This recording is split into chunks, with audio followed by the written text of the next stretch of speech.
Hello, guys, and welcome back to my YouTube channel. And welcome back to this series called Book Reviews. In this video, I'm going to review this book called Understanding and Loving a Person with Sexual Addiction.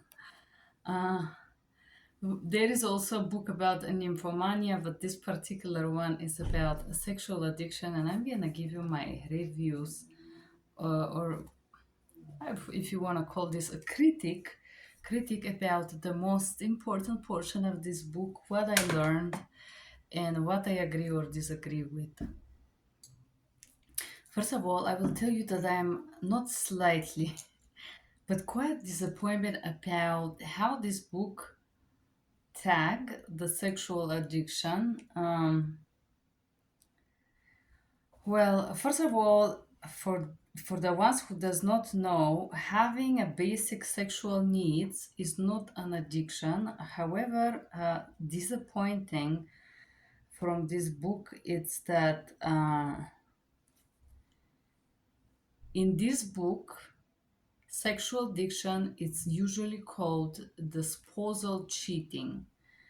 And this book is written by somebody with a Christian beliefs or something like that, because this book it's focusing on how to be a good Christian, the Christian mind, and then somehow give some delusional ideas about your ability to change your husband or your partner. First of all, if a person is actually a sexual addiction, this is a person who has no control over their sexual, let's say, intent or their sexual desires, and they are people who just go and have sexual intercourses with multiple people during the day, different people, and they can't live without this. Unfortunately, in this book, sexual addiction is described, or sexual addict is described as a cheating husband who does not honor their spousal vows, and they call this a lack of sexual integrity. Well, a cheating husband is not necessarily a sexual addict. However, this book is written by someone who is somehow uh, not very clear about these terms, but I'm going to take what the book says here. Now let's pass with some interesting part. While in school at Denver Seminary, I heard professor to say that there are three key characteristics of addiction. Compulsive, the person can't stop even while with the best intention. Mood altering, the person uses activity to change the way he feels, especially to numb or escape painful emotions. And life disrupting, it necessarily impact the person physically, spiritually, relationally, financially, professionally, and other areas of life. So I will tell you, healthy sexual activities, I would not say that they are compulsive because you can stop, but they do alter your mood. You make love, then what happens? You exchange hormones, you exchange body fluid, you exchange your energy, your spirituality with someone, and your mood changes. Naturally, it happens naturally.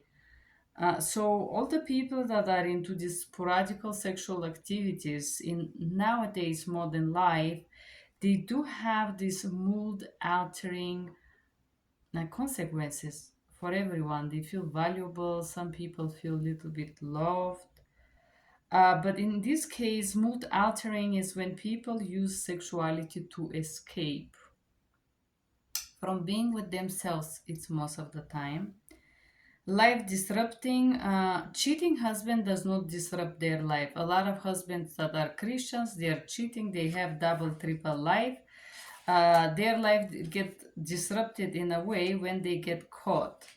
But usually, this is not sexual addiction, because sexual addiction is someone who has no control over this. They don't. And there are people like this. Between sexual addiction and nymphomania, there is a thin line, because nymphomania is person also who never gets satisfied and constantly want or need sexual activity. And sexual addiction is described here but not very clear. So this is the addiction description. Underpinning of sexual addiction, the internal world of someone struggling with sexual integrity issues is usually volatile and tumultuous place. A war rages inside of this person, inside of him, with a good and evil squabbling of against each other. Good will not win out, but the effect of are momentarily. So another round of acting out will follow. Guilt, shame, and conviction set it again. So basically, in this book, the person say that the authors, which are Stefan Unterburn, Johnson B. Martinkus, and Shelley R. Martinkus. So Martinkus thinks that they're masters of addiction, but I don't think none of those people have actually profoundly researched what is this, because people who struggled this thing, um, they can struggle with some abuse or some traumas. Guilt, shame, conviction, they talk about this cycle, shame that I'm worthless or I'm horrible or whatever it is. Usually this comes from this Christian brainwashing that sexuality is the horrible sin, and this is horrible. And people who experience sexuality as a sin, independently if they are married and have the contract, or they're not married and doesn't have the marital contract, experience sexuality in the same heinous way, or horrible way. So if somebody really feel guilty about sexuality, a contract isn't gonna cure that guilt or shame. It's basically what I'm saying. The origins of the same, they said overt covert shame. um, the internal world, his ultimate desire is to pursue playboy lifestyle. His only momentary branches out of guilt and shame. In fact, is the opposite.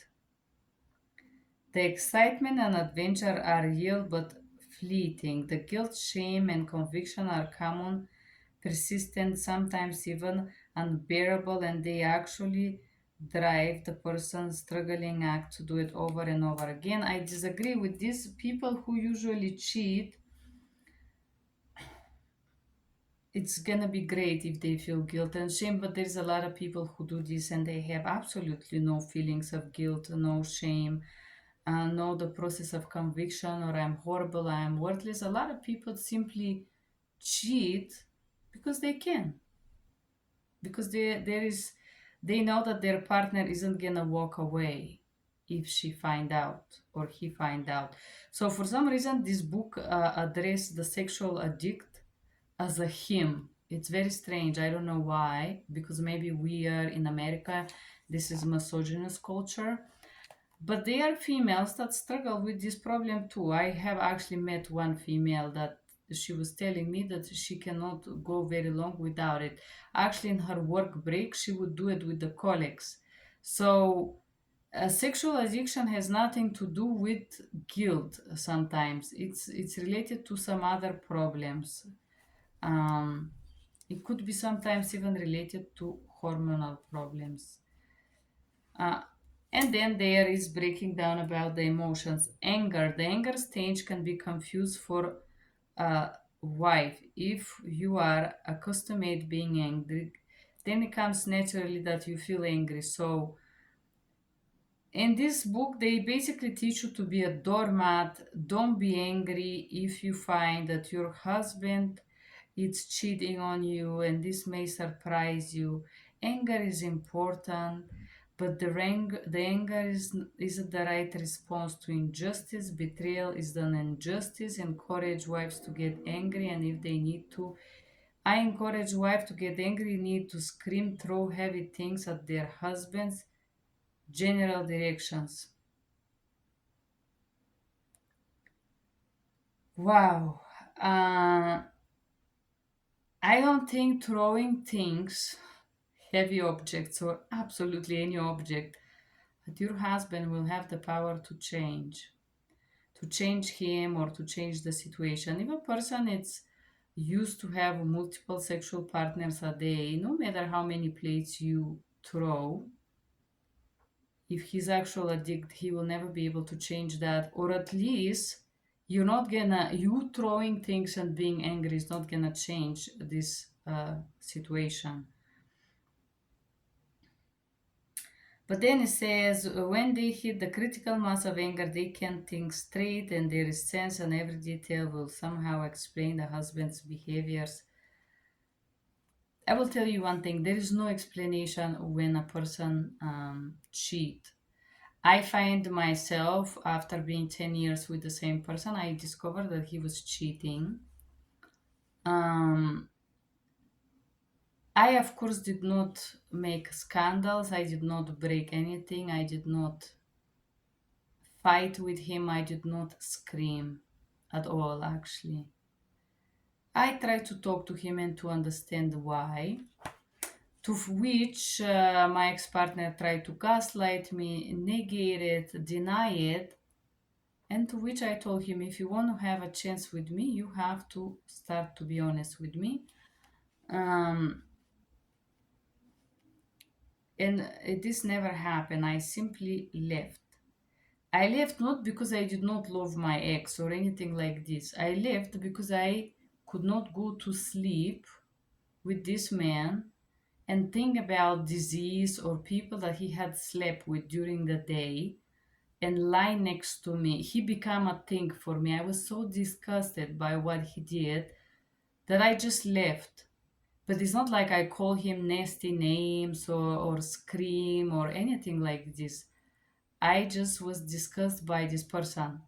Not because he had sex, but because the whole act of hiding and doing this multiple times. And this was over for me. When the trust is broken, you cannot pretend that is fine.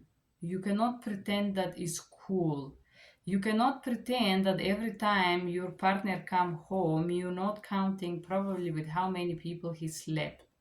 You cannot pretend that while we have sex with this person, you're not thinking what kind of STD he may give you. You cannot pretend that, and you cannot undo this. And so I believe that if a person cheats, in my personal opinion, um, there is very little you can do about it. People don't just change, especially if somebody. And when I say cheat, I don't mean somebody who was openly sharing that they had something with someone. When I say cheating, I mean somebody who looks straight in your face and lie to you. When somebody does this, no matter what is the excuse, this is the nature of this individual. I will use the Italian word, the Italian expression. It's like preciso. This is how this person is, and you cannot change that. Because cheating is not simply about the sexual act, it's betraying of the trust, which is the very difficult part to cure, if you want to, in a relationship. Because a lot of people decide and couples decide to stay together because the woman doesn't work and doesn't want to work out of fear or other things. But people who cheat simply out of nothing are usually people who neglect their partners. They don't plan vacations, they do nothing fun with them, they don't date with them, they don't take them out, they don't make romantic surprises. So, if your husband is busy with treating you properly, planning a vacation, getting you the right gift, solving a problem for you, making sure that you're well, whatever it is, if the male, it's in his male nature and he actually provides you the care, whatever it is, he take care of you as his lady, and he works as well, and he plan all of these things that I mentioned.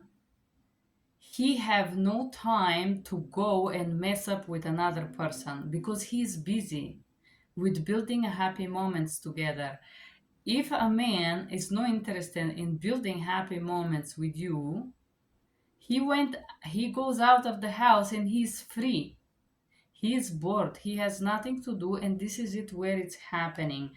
But this book gives the fantasy that you can fix him. And here it is: what if it's not working?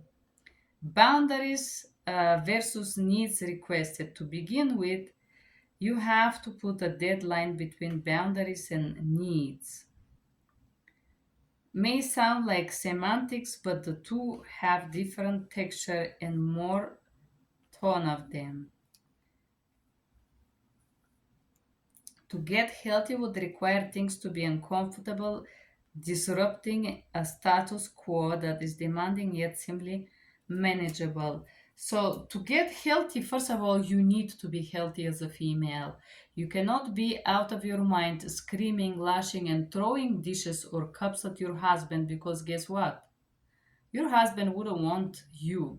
Your husband will want to go to a feminine lady who makes him feel a real man. He doesn't want this screaming thing uh, around. He would not be attracted to you sexually. I'm not gonna be attracted to guy who break plates.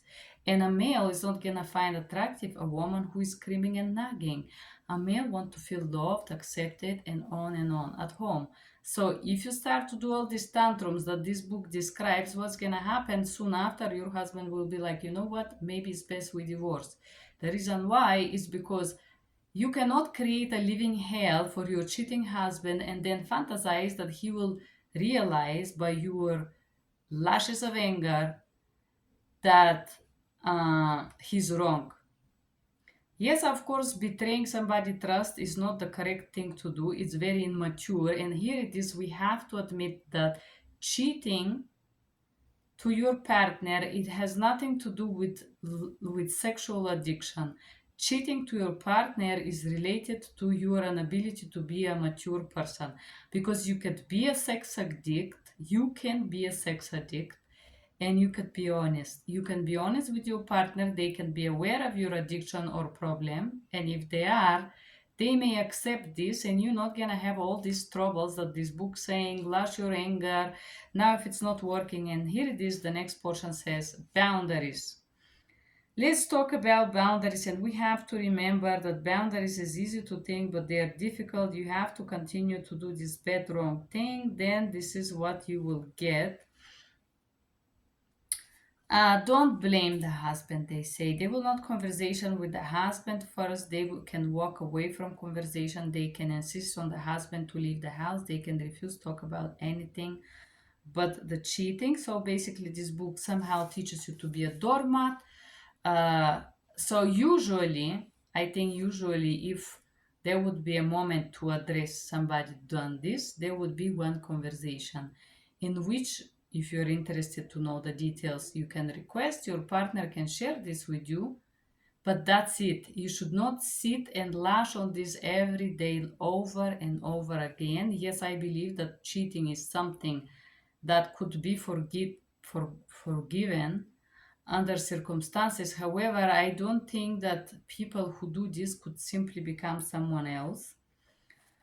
Unwilling to engage in the process, the person who is not willing to engage in the process, separation, in the house separation, out of the house separation. And then he says, um, I don't advise you to ask your husband to leave because you're gonna be alone with children and you have to take care of them alone. So basically, not only your husband cheated on you, but you have to continue sleep. I would say use the word not sleeping, but address the person addresses that out of the house is not justified because you're gonna be punished with taking care, with everything, spending, business ventures, hobbies, activities, and you're gonna be busy to take care of the children alone. If you're separated with your husband, does not mean that this person is simply lashed out of their responsibility. A lot of women do this, which is an error. Your husband should still be responsible for do whatever he did before the separation. Then he said, waiting and watching if your husband changes. Fantasy. Watching also mean you hold the tension between you knowing that there will be mistakes and change won't happen overnight, alongside of consistent forward. Remember the idea of quantity versus qualities, and you have to see that husband if he persistently lie or he sometimes lie about something. Well, this book basically excused the gaslighting, psychological abuse, and manipulation from a male who simply cheat on their wives. It has nothing to do with sexual addiction, and this is why I'm disappointed of this book. Why is because if you're sex addict does not mean that you have to be a liar. This is the big misconception of this book that tells you that. Oh, and honestly, there are not so many sex addicts out there, but there are a lot of disconnected people who have sexual intercourse with many strangers weekly, mm, because they are empty inside. But you cannot switch a person simply by telling them, now for 3 months, I'm gonna watch you what you do. I'm gonna track your phone and I'm gonna catch you in lies and we're gonna argue about you lying to me. A person who is lying is a person who has psychological problem. A person who is gaslighting you is a person who have problems with being abusive, psychological, emotional, or verbal abuse. A person who is cheating is a person who is sometimes just simply not trustworthy. And you cannot fix this by setting a boundaries. You cannot change the person from the outside. The person have to decide that they want to change from the inside. This is what I believe. Then this book talk about if your child is sex addict. First of all, the children develop their sexuality and hormonal changes happen so abruptly from growing ages until puberty that what so the book says that if the child watch pornography, basically this means that the child is addicted and you have to tell him that this is wrong and what yes and what not. uh, this is very unhealthy book because it somehow teaches people how to um, shame their children and convince them that sexuality is something wrong and sinful and horrible. Sexuality is a healthy gift that God gives you. Yes, believe it or not, because God creates your sexual being. And upon you to be responsible and treat your body with respect and not lavishly overuse it with bunch of other people, just with bunch of people you don't know. So people who have self-respect toward themselves, they don't just walk in a bar a few times a day or a few times a week and pick someone because they want the best for their body, right? They want something nice, something pleasant, something with a nice feeling or whatnot. So basically, this book is talking about how men that have no self respect can cheat and what behaviors the good Christian women could take before divorce them, including the delusional fantasy that the women has power with breaking plates or with some tantrums or talking some things, forcing the partner to talk morning and night to change these patterns. So if a person is a sexual addict, yes, this is a problem. This is the real problem. And yes, you can look for help. But none of these things that this book say will help anyone who has sexual addiction. First of all, this person have to go to specialists. The person that have the addiction have to admit this problem to themselves. If the person deny this problem, no matter what you do, throw stones, throw diamonds, throw tantrums, scream, be angry, set boundaries, not see the kids, you do more sure, whatever you do, it's not gonna change it. And another point that I want to share with you, if a person is a cheating husband or simply a liar, dishonest person that lack integrity, you think that any boundaries is gonna fix that? Come on, let's come back to the reality. Let's come back to the real life. Nothing is gonna change the behavior of a person who is not able to be honest. And why people lie is a different story, childhood trauma, whatever it is, not ready to accept the reality, denial of the truth, and so on.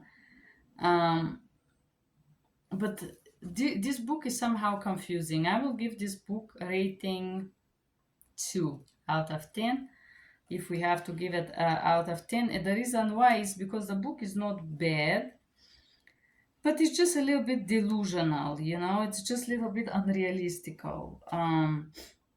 And I think the people who wrote this did not put a lot of time in searching what is sexual addiction, what is abusing, what is gaslighting, what is lying, why people lie. And I don't know why they categorize that sexual addicts is male, and they talk in the entire book as him lying, him cheating. There is females who lie and cheat as well. Anyways, that was it's called Biblical and Practical Wisdom to Build Empathy, Preserve Boundaries, and Show Compassion. This is not it. I give you my truthful opinion about this book. Thank you guys for being here. We at least try it. Bye bye.